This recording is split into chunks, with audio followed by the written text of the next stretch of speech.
저는 여러분들과 함께 이 출애굽기 3장에서 이제 모세가 하나님께 부름을 받게 되는 이런 내용을 가지고 말씀을 상고하려고 합니다. 모세의 부름을 우리가 좀 살펴보는 것에는 여러 가지 신학적인 성경적인 이유가 있겠습니다만은 무엇보다 이 모세가 우리가 다 알다시피 이제 이 율법의 대표자요, 그리고 애굽 땅에서 종살이하던 바로 그 백성들을 이끌어내는 지도자로 하나님께서 사용하셨다, 이런 것을 우리가 다 잘 알고 있습니다. 저는 특별히 오늘 본문을 중심으로 해서 하나님께서 모세를 부르시고, 그리고 그런 부르심 속에서 또한 하나님의 뜻이 무엇이며 이러한 것들에 대해서 살펴보고자 하는 것입니다. 먼저 본문을 좀 살펴보기를 원합니다. 먼저 1절 말씀을 보면, 이제 모세는 광야에서 40년 동안 이제 제사장 이도로의 집에서 양을 치면서 목동으로 삶을 살아가고 있습니다. 그러던 어느 날 갑자기 그가 이 하나님의 산 호렙, 그것을 향하여서 양떼를 몰고 가던 중에 그 산에서 한 떨기나무를 보았는데 희한한 광경을 그가 그곳에서 보게 됩니다. 2절 말씀에 보면 여호와의 사자가 떨기나무 가운데로부터 나오는 불꽃 안에서 그에게 나타나셨다, 이렇게 말씀합니다. 먼저 이 호렙산이라고 하는 것을 보면 이게 좀 그 정확한 지정학적인 이 위치라든가 그것에 대해서 좀 의견들이 분분합니다. 시나이 반도에 있는 호렙산이냐, 아라비아 광야에 있는 호렙산이냐, 어느 것이냐라고 하는 것도 나름 중요한 문제이기도 하겠지만, 무엇보다 중요한 것은 하나님께서 이 호렙산에서 모세를 만나 주시고, 그리고 거기에서 이스라엘 백성과 계속해서 하나님께서 모든 관계를 맺어 오셨다는 사실. 물론 산의 위치가 중요하겠지만 이 산에서 하나님과 백성이 만났다는 사실이 저는 더 중요하다고 생각이 됩니다. 물론 이 시간에는 성경의 배경이나 지리학적인 그런 문제들은 제가 언급하지 않으려고 합니다. 그런데 제가 이 성경을 보면서 이 모세가 하나님의 율법의 대표자로 이렇게 하나님께서 사용하시고 불러주셨는데, 참 그의 이 인물의 그 인격의 독특성이 참 특별하게 나타나는구나, 이런 것을 보게 되었습니다. 오늘 1절 말씀을 봐도 모세는 벌써 양떼를 몰고 하나님의 산으로 가는 이런 모습을 우리에게 보여줍니다. 이는 모세가 장차 하나님의 산으로 하나님의 백성 이스라엘 무리를 이끌고 나아가는 그런 것과 매우 닮은 그런 모습을 연상시켜 준다고 생각됩니다.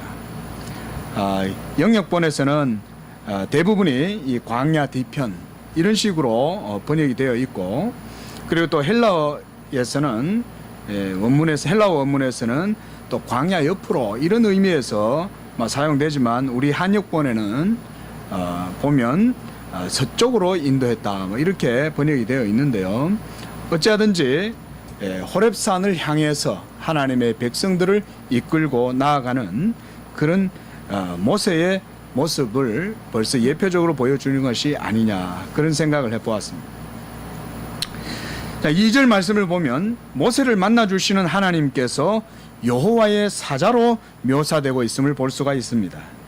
이때 여호와의 사자가 좀 독특한 모습으로 모세를 만나주시는데, 바로 불꽃 안에서 모세에게 나타나셨다, 그렇게 말씀합니다.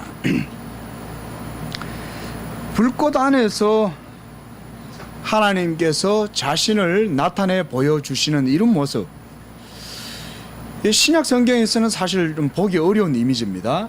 그런데 구약 성경을 살펴보면, 특히 모세 오경을 중심으로 해서 살펴본다면 이 불꽃, 여호와께서 강림하실 때, 여호와가 임재하실 때 그의 거룩함과 영광이 임할 때에 특별히 하나님의 화염, 불꽃, 번개, 광풍, 이런 이미지들이 많이 사용됩니다.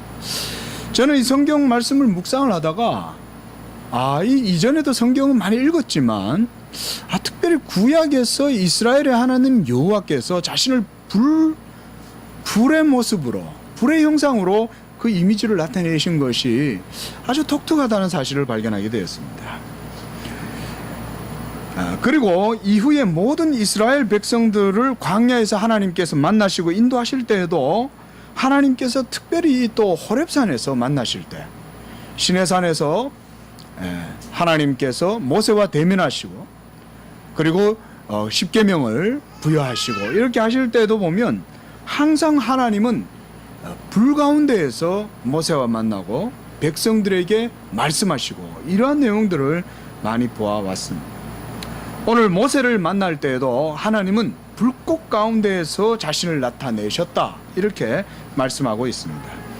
그래서 모세가 보니 떨기나무에 불이 붙었으나 그 떨기나무가 사라지지 아니했다. 정말 희한한 현상이죠. 예. 불의 특징은 무엇입니까? 뜨거워서 모든 것들을 다 태우죠. 열이 높으면 높을수록 나중에는 쇠까지도 다 태우죠. 이런 의미로 볼 때 불로서 자신의 형상을 나타내신 여호와 자신이 불 가운데에서 또한 이스라엘 백성들을 만나시는 것을 볼 때에 이 불의 의미는 여호와의 영광과 거룩함을 나타내는 것이고, 이는 곧 죄인들의 죄가 여호와 하나님의 그 임재 앞에서는 불살라지고 죄인으로서는 거룩하신 하나님의 영광의 임재 앞에서 스스로는 나아갈 수 없다는 사실을 보여준다는 것을 저는 그렇게 보았습니다. 불, 위험스럽죠. 아주 좋은 것이지만 위험합니다.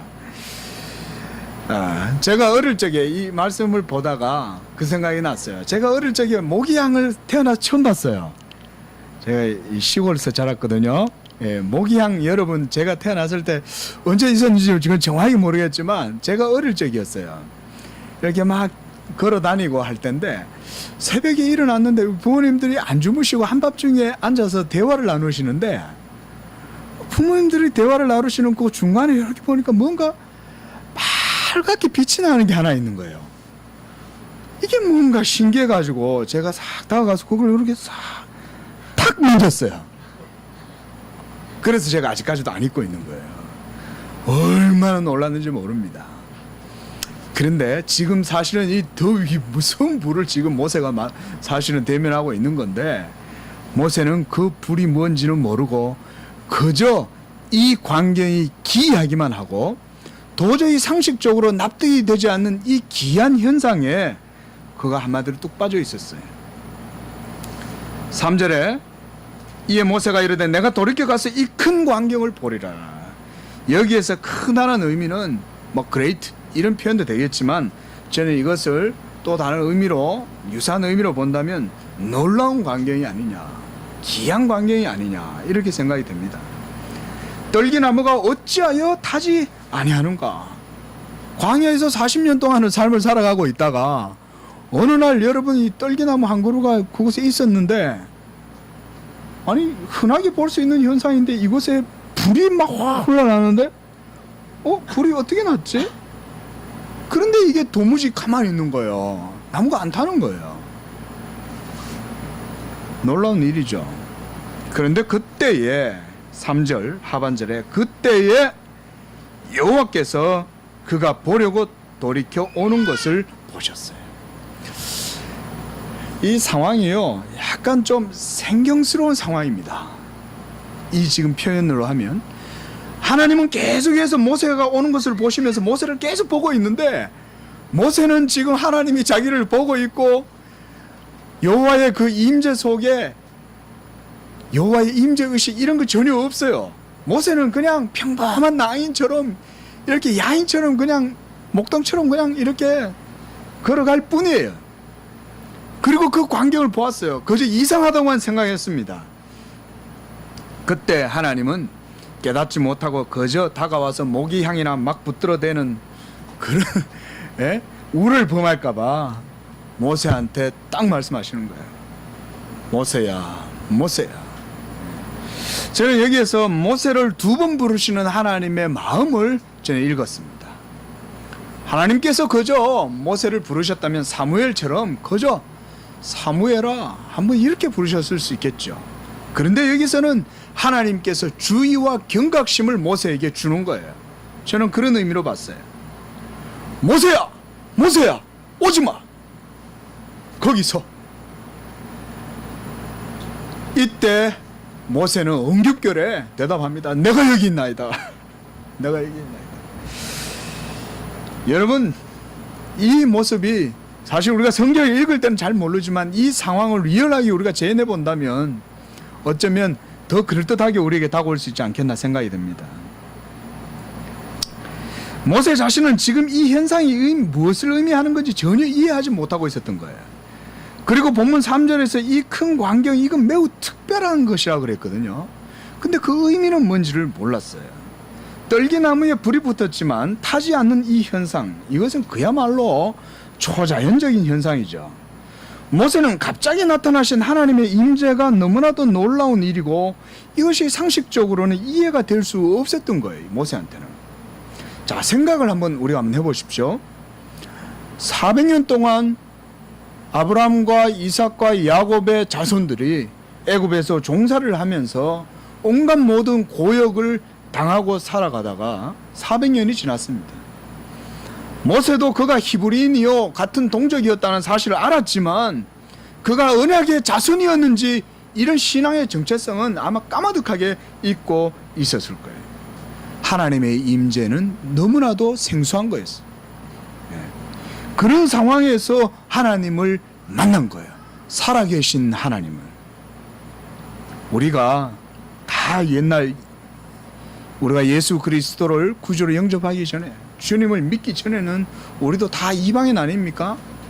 그저 유교나 불교나 또 어떨 땐 도교나 뭐 동학이나 또는 옛날에 흘러 들어왔던 천주교나 우리가 이런데 옛날 그런 전통이나 문화나 종교에 익숙해져 살아가던 미신 속에서 그저 살아갈 수밖에 없었던 그런 평범한 우리들 그런 사람들 아닙니까? 자, 그런 사람이 어느 날 초자연적인 능력이 자기에게 임하여 살아계신 하나님, 철학적으로 말하면 존재죠. 예, 진짜 유일하신 참 존재, 실체. 그걸 대면했다고 생각을 해보세요. 이것은 사실은 상상할 수 없는, 우리가 상상하기 어렵습니다. 표현하기도 어렵고 말로 글로도 표현하기가 어렵습니다. 이런 것은. 예. 이것은 그 어떤 인간의 이성과 종교로도 파악할 수 없고 이해할 수 없고 설명할 수 없는 사건이에요. 떨기나무에 불이 붙었는데 사라지지 않다니 이게 도대체 무슨 일이지? 모세는 엄청나게 놀랐을 거예요. 저는 이 본문 말씀을 보면서 이렇게 한번 생각해 봤습니다. 영원하신 하나님께서 시간 가운데에서 자신을 나타내 보이신 이 사건이 바로 영원한 현재적 자기 현시다. 뭐 대단한 말 같지만 그저 그렇게 표현한 것일 뿐입니다. 영원하신 하나님이 순간에 현재에 임하셔서 자신을 드러내 보이셨다. 이거는 놀라운 일이라는 거예요. 여러분 생각을 해보십시오. 전능하시고 살아계신 하나님 그분 자신이 자신의 모습을 드러내신 이 사건, 이거는요 그냥 일반 종교적 어떤 현상 정도가 아닌 거예요. 그래서 여러분 호렙산이 타버린 거예요. 저는 성주에 영은 안 가봤지만 성주에 다녀오신 분들이 시내산 꼭대기 위에가 시커멓게 탔다 이러더라고요. 그러면서 그걸 하시는 얘기가 여호와의 불이 임했는데 그 산이 안 타고 남았겠냐. 예? 옛날에 그런 얘기를 들었을 때 참 듣기는 그럴듯하던데요. 예, 성경 말씀 준비하면서 또 그런 생각도 또 오르고, 예, 어쨌거나 가네요. 여호와 하나님의 불이 임하는데 아무나 거기를 갈 수가 없는 것이죠. 이스라엘의 장로들도 그곳에 다가갈 수 없고 이스라엘 백성들은 무서워서 그 근처에 가지도 못했어요. 심지어 하나님은 여호와 자신의 불에 횡이나 짐승들도 아무것도 모르는 우매한 짐승들이 그냥 다가와도 죽임을 당할 것이다 그랬어요. 그만큼 여호와의 불은 무시무시한 것이죠. 아주 위협적인 겁니다. 특별히 죄인들인 우리 죄인들에게는 여호와의 불은 쉽게 우리가 범접할 수 없는 불이죠. 가시떨기 나무에 불이 붙었지만 그 불이 타지 않는 그런 상태, 이것이 인간이 가장 이해할 수 없는 사건은 영원한 하나님의 말씀이 인간의 몸을 입으시고 그들 가운데 임재하셨다는 이 사실에서 더욱 빛나는 거예요. 여러분, 이것은 사실 더 이해할 수 없는 사건이죠. 어떻게 떨기나무, 여러분 이 떨기나무가 어떻게 생긴지 아세요? 이 가시덤불이라고 볼 수 있습니다. 제가 좀 알아봤더니 예, 어느 게 원줄기인지 알 수 없을 정도로 이게 그냥 우리나라 그 찔레가시가 막 덤불이 지는 것보다 더 많이 이어붙었어요. 사진을 보니까. 예, 그런데 이게 사막에 있으면 여러분 이게 불이 붙으면 순식간에 타버리죠. 사막이 열기가 얼마나 뜨거운데요.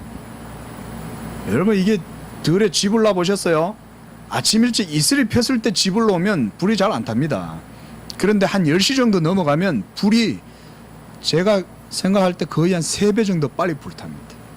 그런데 이 광야에 여러분 40도 이상 그렇게 뜨거운 불에 불이 붙었는데 타지 않는다는 것은 정말 그런 생각 안 들겠어요? 네. 이거보다 더 놀라운, 이것은 이해할 수 없는 일은 영원한 말씀이 성육신 하셔서 우리 가운데 오신 것, 임마누엘 사건이죠. 이것도 그 어떤 것으로도 이해할 수 없어요. 그러나 오늘 모세는 떨기나무 가운데, 불꽃 가운데에서 하나님을 만나고 계시는 거예요. 이 임마누엘의 방식은 죄인의 몸에 여호와께서 임재하시어 임마누엘 하시는 것, 그것이라고 볼 수가 있습니다. 오늘 가시떨기를 보면서 저는 그런 생각을 해보았어요.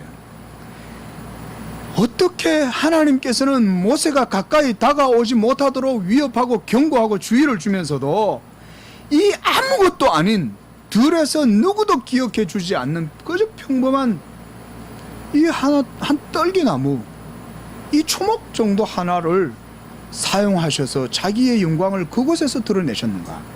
저는 정작 모세를 부르시는 하나님보다 떨기나무에 더 은혜를 받았어요.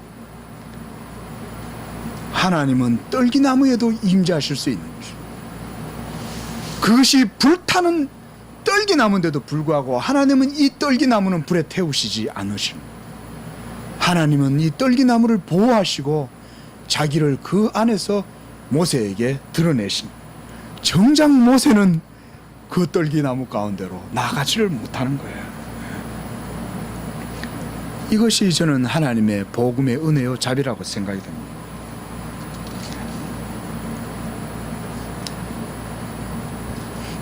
이처럼 가시떨기나무는 하나님의 임재를 위해서 선택이 되었습니다.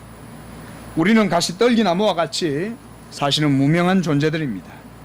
가시가 나서 누구도 쉽게 만질 수 없는 연약한 자들이고 허물이 많은 자들이며, 그러한 것을 하나님께서는 이렇게 사용하신 것처럼 저는 또한 하나님께서 우리도 그와 같이 임마누엘 하셔서 우리 안에 거하시고 그 불로, 그 화염으로 우리를 사르지 아니하시고 우리로 하여금 도리어 하나님의 불꽃 가운데 보호하시는 그 하나님의 은혜를 보았어요. 5절 말씀에 하나님께서 모세에게 이리로 가까이 오지 말라고 말씀하시고, 그리고 네가 선 곳은 거룩한 땅이니 너의 발에서 신을 벗으라고 말씀하십니다. 모세를 불꽃 가운데에서 만나시는 하나님의 형상은 창세기 18장에서 아브라함과 대면하시는 모습과는 전혀 대조적인 모습을 보여주는 것입니다. 이것이 또한 흥미롭습니다. 어떻게 하나님께서는 아브라함을 이사야서 41장 8절에 보면 나의 벗이라고 그러시거든요. 주님은 아브라함을 자기의 벗이라고 말씀하면서 18장에서 뭐라고 하냐면, 내가 나의 하는 일을 이 아브라함에게 숨기겠느냐. 그만큼 아브라함은 친근하게 대하셨는데, 하나님께서는 아브라함에게는 자신을 그렇게 나타내시면서도 모세에게는, 모세와 하나님과의 이 조우는 전혀 다른 상황이에요.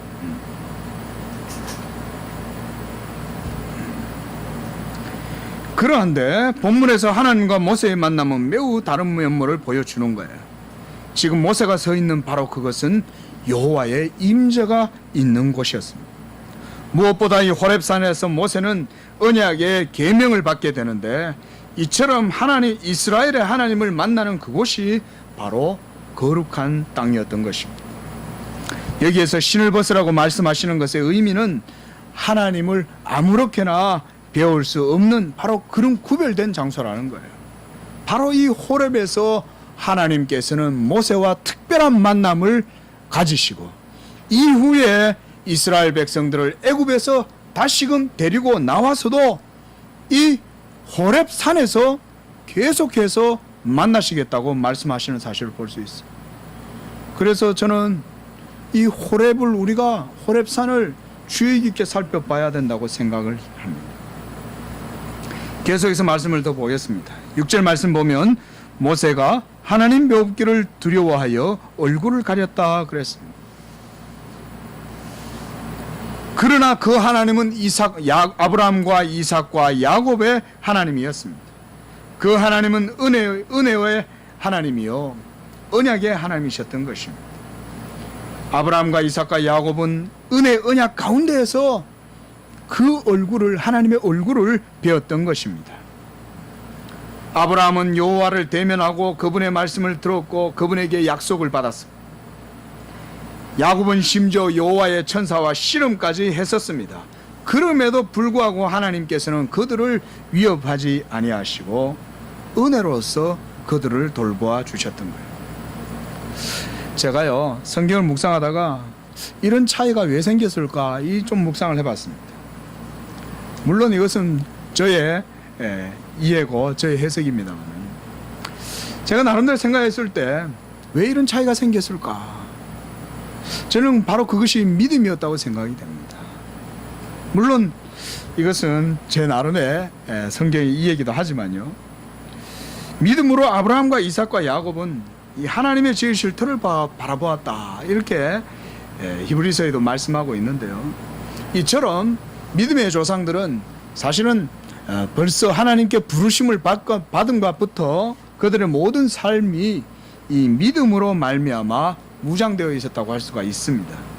그래서 그들은 이방에 거하면서도, 그 가나안 땅에서 거주하면서도 그곳에서 하나님의 지으실 터가 있는 성을 바라면서 믿음으로 살았던 것입니다. 그러나 이제 모세뿐만 아니라 이스라엘 백성들이 이제 애굽에 내려가서 400년을 살아가는 동안 이 언약 신앙을 잃어버렸던 것입니다. 그저 세상의 식민 가운데 한 민족에 불과하다고 생각했던 그들이었습니다.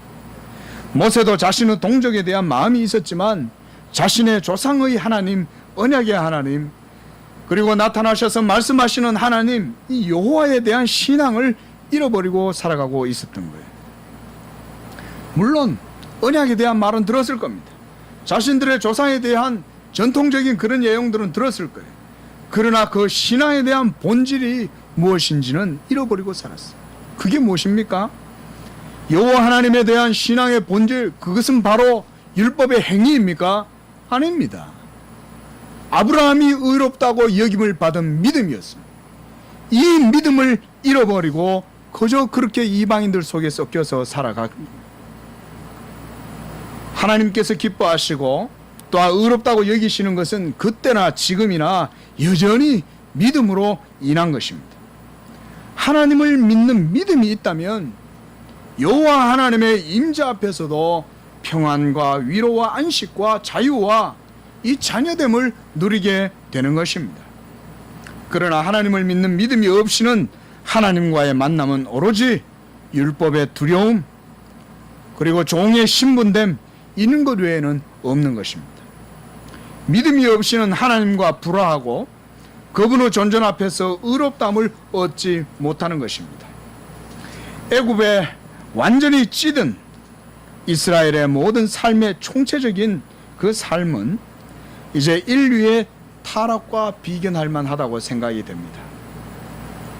하나님을 잃어버리고 세상의 권세와 가치에 매몰되어서 하나님 없이 살아가는 바로 하나님의 택한 백성들, 그들에게 이제 하나님은 자신을 불 가운데에서 나타내 보이시고 그들에게 이제 새로운 관계로 이끌어내 보이시는 것입니다. 이제 하나님께 대한 신앙의 법도를 다시금 새롭게 세우고자 하시는 것이 저는 이 3장에서 모세의 부르심의 하나님의 뜻이라고 보았습니다. 7절에서 8절 말씀을 보면 하나님께서는 이스라엘 백성의 고통을 보시고 들으시고 그들의 근심을 알고 계셨어요. 동사를 주의해서 보십시오. 하나님은 보시고 들으시고 아셨다고 말씀하셨어요. 하나님께서 자기 백성 이스라엘의 모든 것을 일거수일투족 다 통찰하고 계셨던 거예요. 이스라엘 백성은 400년이 지나면서 하나님의 언약을 잃어버렸지만 하나님은 자기 백성들의 모든 것들을 다 알고 계시고 보고 계셨다는 사실입니다. 특별히 8절에서 하나님께서 이렇게 말씀하세요. 내가 내려가서 라고 말씀하시는 거예요. 내가 내려가서. 모세에게 말씀하시기를 내가 내려가서 그들을 이끌어 다시금 약속의 땅으로 데려가려 하노라. 8절 말씀을 정리하면 이렇습니다. 내가 내려가서 그들을 건져내고 가나안 땅으로 데려가려고 한다. 애굽에서 종살이하던 백성을 이끌어내시는 분은 모세가 아니에요. 바로 하나님 자신이었어요. 하나님은 모세를 사용하시지만 그 일은 하나님 자신이 신이 내려오셔서 하신다는 거예요. 하나님이 하늘에 계시는 것이 아니라 내려오셔서 모세를 사용하시지만 하나님이 데려가시겠다는 거예요. 이것이 바로 하나님께서 자기 백성을, 친백성을 그처럼 자기 열심으로 하나님의 이름으로 의로우심으로 행하신다는 사실을 보여주는 겁니다. 우리가 신앙생활 하면서 절대로 하나님의 일을 한다고 하면서 교만하여져서는 안 되고 내가 하는 것이라고 생각해서는 안 되는 것입니다. 저는 그래서 이번 목사님 이번에 성경 교리정에 강의할 때도 그런 말씀하셨지만 우리가 그러면 왜 기도합니까? 정말 여러분 우리가 그래서 우리가 기도하는 거예요. 하나님이 하시니 우리가 기도하는 것입니다. 그래서 우리가 기도하는 것입니다. 9절 말씀입니다.